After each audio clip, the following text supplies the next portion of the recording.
Siempre me hacen lo mismo. Bueno, buenas noches con todos. Hola, ya lo apagué. Hola. Buenas noches con todos. Mi nombre es Edwin Ronquillo.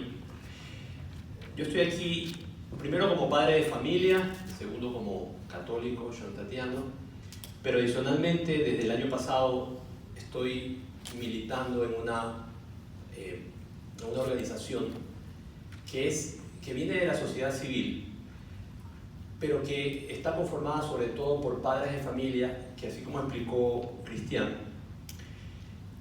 antes no teníamos muy claro acerca de estos temas y que luego de la marcha que hubo el año pasado, el 14 de octubre, muchos despertamos, muchos tomamos conciencia acerca del peligro de toda esta nueva ola, esta nueva ideología que se ha venido mimetizando e introduciendo soterradamente en nuestra sociedad, en nuestras leyes, y como vamos a ver, tienen una intencionalidad muy clara de llegar a destruir la cultura tal cual la conocemos, para introducir una nueva. Por eso un poquito he llamado esta charla como develando la agenda de género, porque eso es lo que vamos a ver, cómo estamos siendo presas como sociedad de una agenda que viene, digamos, de una forma escondida, de una forma oscura, tratando de introducirse en nuestra vida. Hablemos un poquito acerca de entonces qué es la ideología de género y veamos algunos conceptos.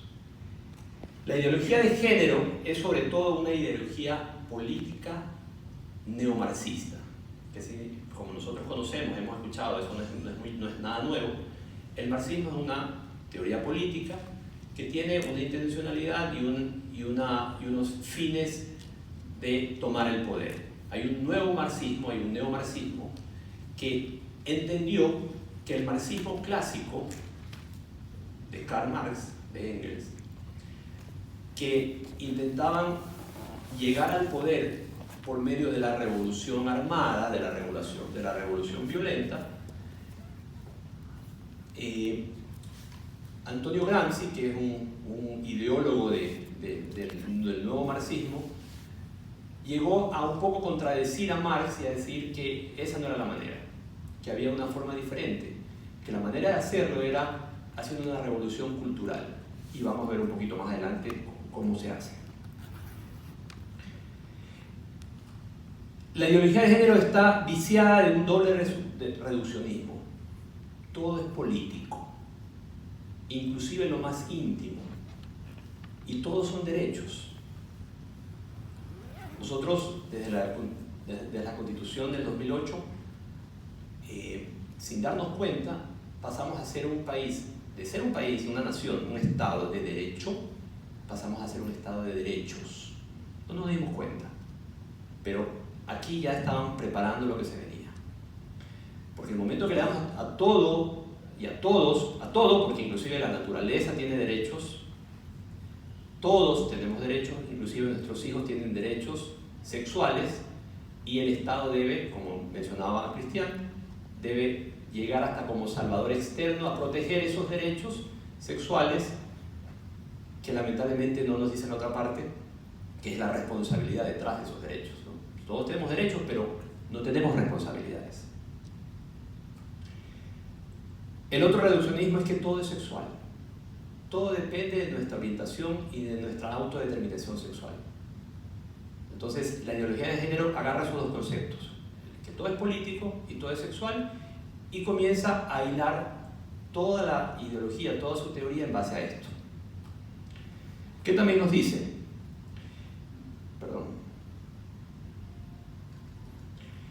Que por tanto, los seres humanos deben ser libres de realizar sus deseos sexuales y el Estado está obligado a garantizarlos.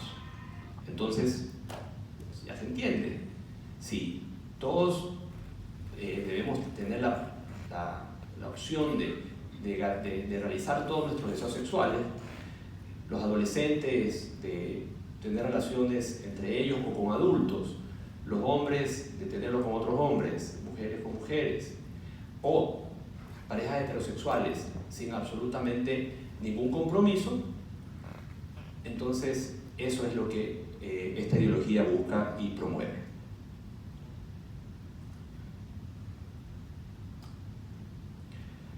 ¿Cuál es el fin? Y aquí viene un poco la parte teórica, la parte conceptual. El fin es desconstruir la cultura vigente hegemónica, heterosexual y patriarcal.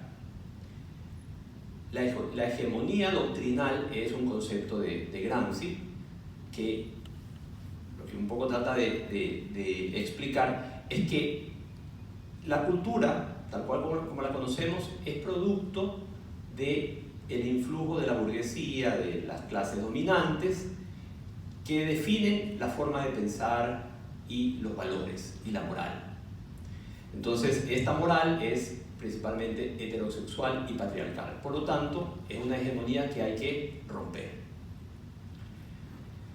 Para incorporar una nueva cultura, sexualidad sin límite legal ni límite legal ni corporal, pero sobre todo anticlerical.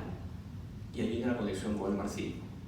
El marxismo, como sabemos, es ateo, es materialista, es antiespiritual y considera que la Iglesia es, de hecho, un estorbo, un obstáculo para que la revolución tenga éxito. Entonces es parte de la agenda generar todo un movimiento anticlerical, que no sé si se han dado cuenta que es algo que estamos viviendo fuertemente en los últimos meses. ¿Qué medios utilizan? La revolución cultural, sustituir el asalto por el asedio. Esa es una contribución de Gramsci. Marx promovía el lograr la revolución por medio del asalto, la revolución armada. Gramsci es un poco más inteligente y dice, no, esa no es la manera, así no se logra, lo mejor es hacerlo por medio del asedio. Hagamos una revolución cultural por medio del asedio, vamos tomando trincheras, vamos tomándonos las escuelas, vamos tomándonos la academia, vamos tomándonos la asamblea, el gobierno, y de esa forma vamos sitiando hasta cuando, tomando el ejemplo también de Cristian, hasta cuando la ranita ya está en la olla hirviendo, ya no nos hemos dado cuenta y hemos perdido la batalla. Hay que tomarse los medios de comunicación y de educación, los colegios, las universidades, la prensa, la radio, el cine, la televisión, Disney, Netflix, todo está copado, está saturado de esta nueva ideología. Bueno, no tan nueva realmente. Utiliza bases ideológicas como el feminismo, pero no el feminismo de igualdad de los hombres y las mujeres ante la ley, ante lo cual nadie está en contra. Nosotros somos, eso es un avance de la sociedad, de la civilización, que hoy por hoy los hombres tenemos igualdad ante la ley con las mujeres. Contra eso no hay ningún problema. El tema es que este nuevo feminismo cosifica a las mujeres. Las mujeres son instrumentos sexuales. Las mujeres, si se embarazan, abortan, porque al final su cuerpo es un aparato, es una cosa que puede ser usada libremente a su libre albedrío sexual. También utiliza el relativismo. Todo depende del entorno, de la historia, de quien detenta el poder. Todo es relativo. También apela al construccionismo. Hay que deconstruir todo lo que la sociedad culturalmente ha desarrollado durante todo un tiempo, durante mucho tiempo, y que todos estos poderes hegemónicos han logrado incorporar en el pensamiento de las clases inferiores para construir uno nuevo y por medio de ese llegar a la revolución. Y por medio del lenguaje, que es lo que vamos a ver más adelante. Apela a un concepto como la heteronormatividad, muy complejo, solo mencionarlo, pero es básicamente tratar de explicar de que el mundo, como les decía, el heterosexual y patriarcal es producto de los poderes hegemónicos que han venido dominando a las clases oprimidas y que por tanto eso es discriminador, es un obstáculo para la generación de la nueva cultura y de la nueva sociedad, que tiene que ser obviamente marxista. También apela a un concepto, estos son conceptos un poco más modernos, no son tan antiguos como el marxismo o como Gramsci, que habla de la neutralidad del género. ¿Sí? Nosotros no nacemos ni hombres ni mujeres, sino que lo masculino y lo femenino es una construcción social, se construye debido a nuestro entorno. Nosotros realmente no nacemos ni hombres ni mujeres.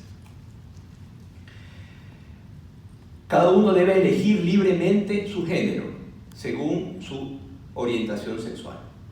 Entonces, de esa manera, nosotros no importa si nacimos hombres o nacimos mujeres, al final tenemos todo el derecho, protegido por el Estado, de decidir qué tipo de sexo, qué orientación sexual, qué género vamos a tener dependiendo de nuestra orientación, de cómo sentimos que tenemos nuestra orientación sexual. Habla también de que desaparecen las diferencias sexuales. Hombre y mujer es la primera alineación del ser humano. Por lo tanto, la tarea política es eliminarla. Hombre y mujer es alienación del ser humano. Por eso entramos a la discusión entre género y sexo. Dos visiones distintas, la ideológica y la biológica. Según los pensadores del género, el género es una construcción cultural, por consiguiente, no es el resultado causal del sexo ni tan aparentemente fijo como el sexo. Es una construcción radicalmente independiente del sexo. En consecuencia, hombre y masculino podrían significar tanto un cuerpo femenino como uno masculino, mujer y femenino, tanto un cuerpo masculino como uno femenino. Este es del libro de Judith Butler, que es una de las ideólogas, de unas pensadoras de la ideología de género. Bueno, ¿y qué dice la biología? Nosotros ya lo sabemos.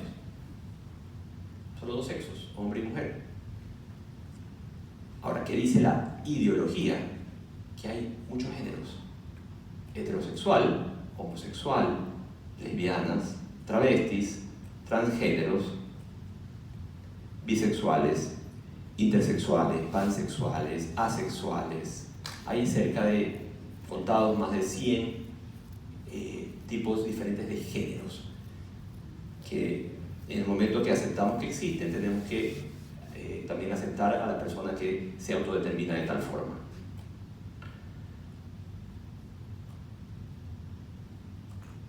Ahora hablemos un poquito de la agenda. Esto es interesante porque aquí es cuando podemos realmente comenzar a armar todas las piezas y ver lo que hace un rato Cristian muy sabiamente nos expuso, que es la parte legal con la parte cultural, con la parte de transversalización, este famoso término que nadie entiende muy bien, que no se entiende muy bien. La agenda ataca 3 grandes bloques: la norma, las instituciones y la cultura, y va en ese ritmo. Primero hay que llegar a la norma. Entonces, se modifica la Constitución, se modifican los códigos, luego las leyes, finalmente los reglamentos, los decretos ejecutivos. Luego las instituciones, se toman la academia, la universidad, las escuelas. A mis hijos los educo yo, seguro.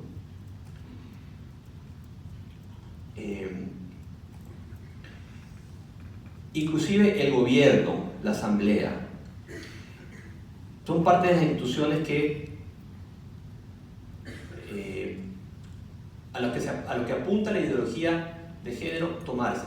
Y la parte de medios es importante, que no solo estamos hablando de los medios tradicionales, televisión, radio, prensa, que están totalmente tomados.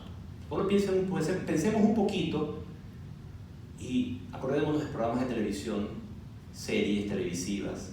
Todas tienen sexo sin límites, todos tienen al menos una pareja del mismo sexo y todos nos invitan a vivir nuestra sexualidad sin absolutamente ningún compromiso. Piensen en los medios de comunicación local, en cuáles programas existe una gran penetración de este tipo de personajes que a veces parecen muy cómicos y que son muy agradables, pero que realmente nos están poco a poco metiendo un mensaje. Bueno, eso es parte de una agenda, no es causal, no es casual. En la cultura, el lenguaje, y ya vamos a hablar de eso.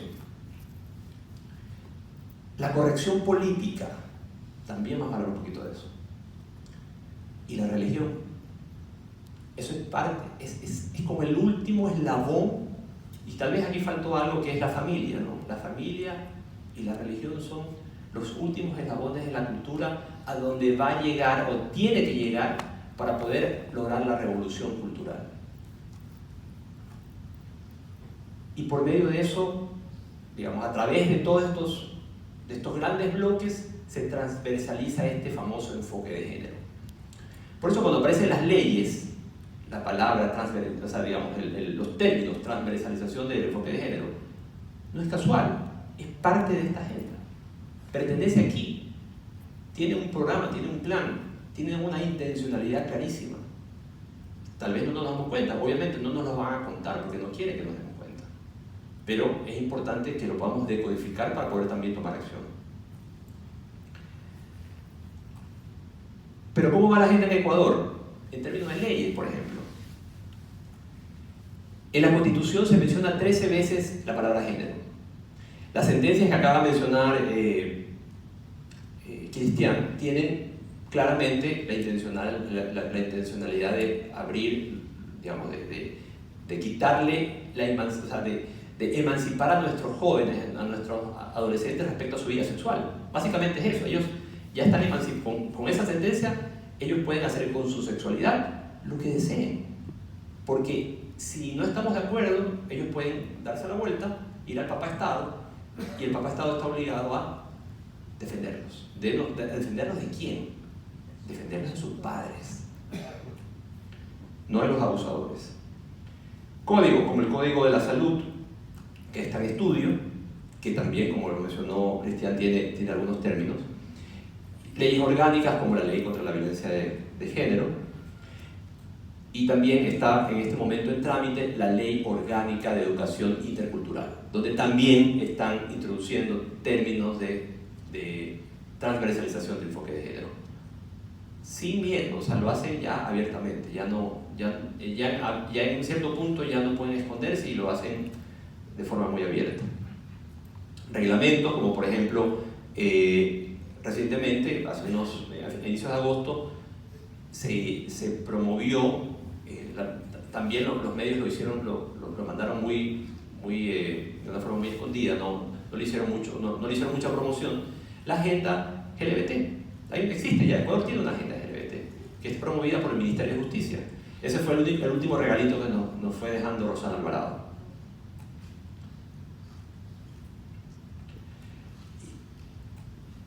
En la ley, aquí voy a hacer una breve observación acerca de cómo efectivamente introducen agenda de género dentro de una ley que está diseñada para proteger a las mujeres. Definiciones, enfoque de género. Es toda preconcepción. Ojo con esas palabras. Eso está en la ley, es una preconcepción de atributos y características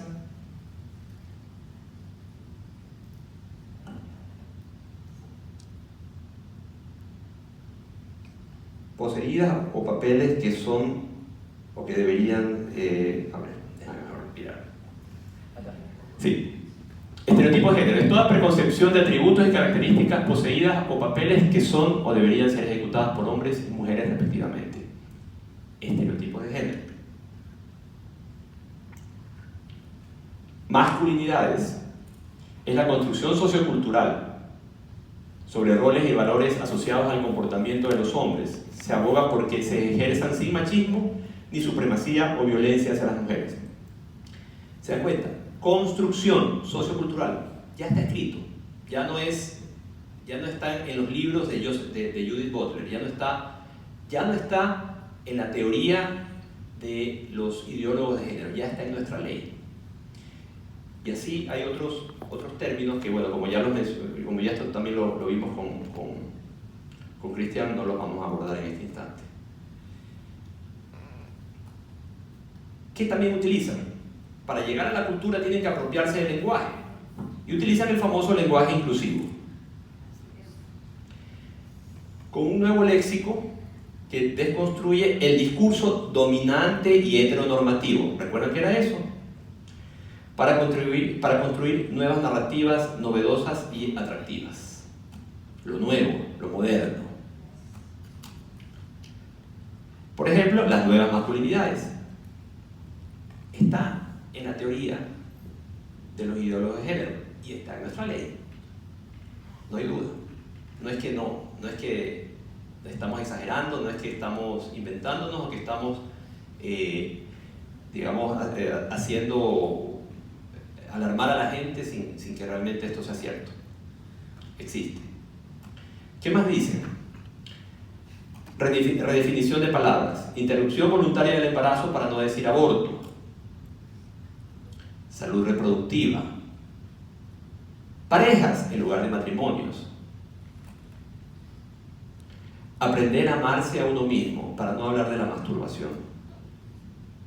Opción de género en lugar de sexo masculino y femenino.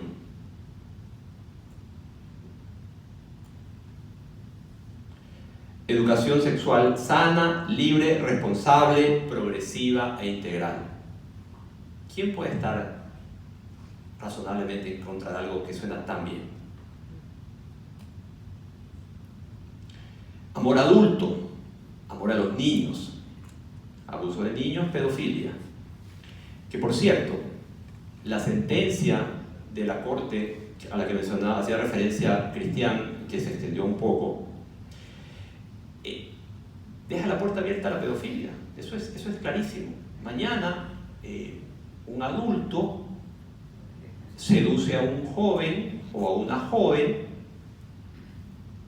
le pide imágenes, porque todo lo que estoy contando ya ha pasado, le pide imágenes íntimas, luego extorsiona al niño o a la niña diciéndole: si tú hablas, si tú me denuncias, si tú le dices a tus papás, yo le muestro esto a tus papás o lo subo a las redes sociales. Entonces eso puede pasar. El caso que yo les digo ya ha pasado. Antes era ilegal y era penado. Con la nueva sentencia posiblemente no va a ser penado. Producto no querido o grupo de células para hablar del feto, del bebé o del no nacido. Familias diversas, tipos de familia. El tema de las familias diversas es algo que ya está introducido en nuestra ley, ya es parte de nuestra regulación y es justamente el causal para que se haya emitido la sentencia del caso Satia. Relaciones de afectos, parejas homosexuales. Y quienes no pensamos igual, ¿cómo nos califican? La agenda de género define lo políticamente correcto. Ellos ya nos han definido la cancha, ya ellos han logrado cambiar la mentalidad en muchas personas de tal forma que quienes pensamos distinto, ¿qué somos? Antiderechos, retardatarios, ultraconservadores, fundamentalistas, fanáticos, curuchupas, o si no el famoso ¿en qué siglo vives? Yo creo que todos hemos escuchado alguna vez algo así, sobre todo nuestros hijos hacia nosotros. Papá, ¿en qué siglo vives? En el siglo XXI. Entonces, esta corrección política que ellos han logrado introducir hace que quienes estamos un poco promoviendo la verdad la biología, la naturaleza, la ciencia, también nos apaguemos un poco, nos alejemos, tratemos de escondernos porque nos hacen bullying en redes, nos hacen bullying social. Entonces hay que también entenderlo para poder salir a la defensa. ¿Sí? Nosotros, como nos quieren decir, no importa, pero al final somos los que estamos defendiendo la verdad, la ciencia, la biología. Pero bueno, es parte de las cosas que hacen. Y el tema de derechos, ¿no? Me retraigo al inicio de esta presentación. Todo es político, todos son derechos. Entonces, quien no acepta esto, ¿se convierte en qué? En una persona que está en contra de los derechos. ¿Es cierto? ¿Nosotros estamos en contra de los derechos de las personas que tienen atracción por el mismo sexo? ¿Nosotros estamos en contra de los LGBT? En lo absoluto.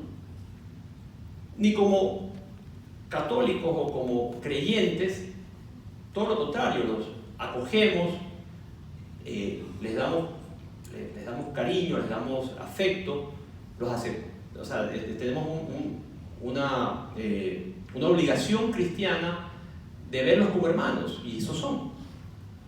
Y ante la ley ellos tienen absolutamente los mismos derechos que nosotros.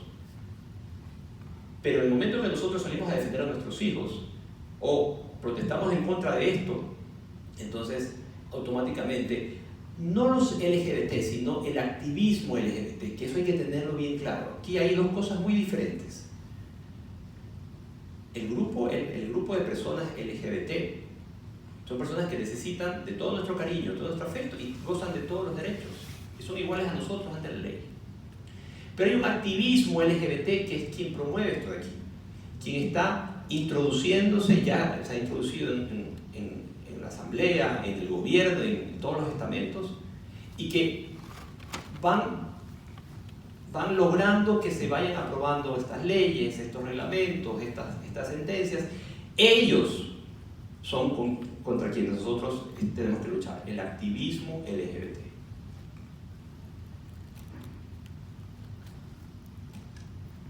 ¿Cuál es el objetivo de ellos? Destruir o bombardear el matrimonio, la maternidad, la familia y la religión. Y hay 7 niveles, esto aquí es un estudio internacional que habla de 7 niveles de la ideología de género. Nosotros en Ecuador, por lo menos hasta el año 2016, estábamos en el nivel 4 del 7.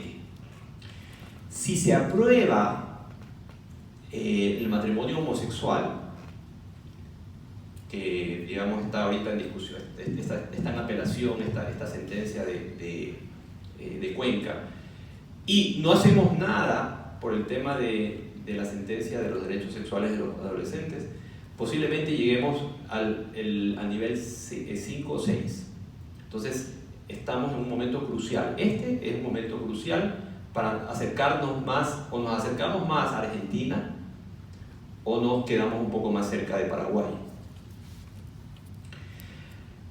Ahora, esto es importante que nosotros entendamos ya como padres de familia, como católicos, como padres, como ciudadanos responsables.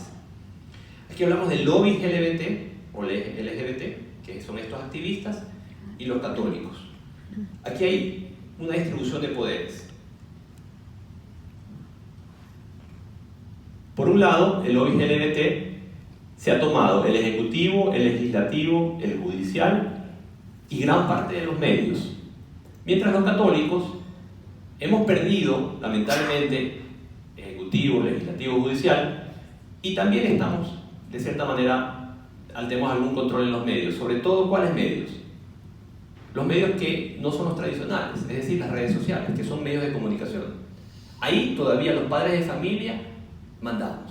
Y por eso es que muchas de las cosas que se han querido introducir se han podido también combatir.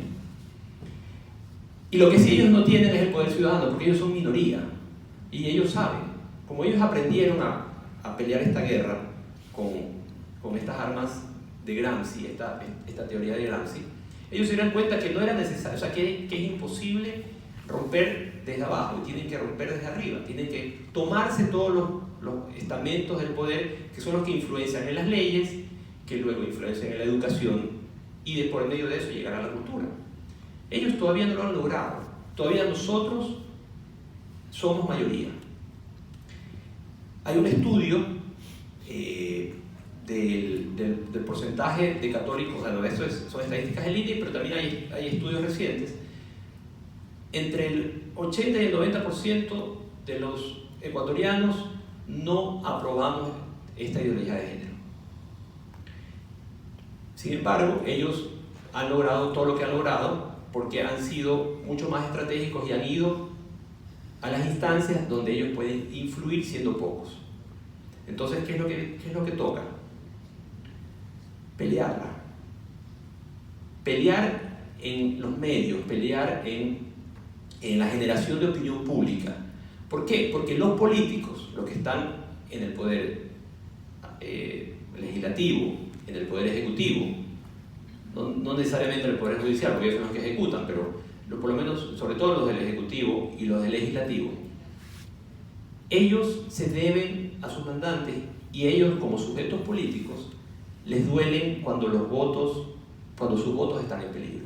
Entonces, gracias a Dios, en los últimos meses ha habido un despertar de algunos políticos, no lo voy a nombrar en este momento, pero que están manifestándose a favor de la vida y a favor de la familia. Eso hace un año no existía. Ningún político hace un año abiertamente se manifestaba pro vida, peor pro familia. Hoy por hoy ya hay algunos, no es uno solo. Tenemos una asambleísta que está peleando dentro de la Comisión de la Salud para eliminar, y ha logrado eliminar muchos términos, y hay otros asambleístas, la mayoría de ellos guayaquileños, que están haciendo muchas cosas a favor de la familia y tenemos que apoyarlos.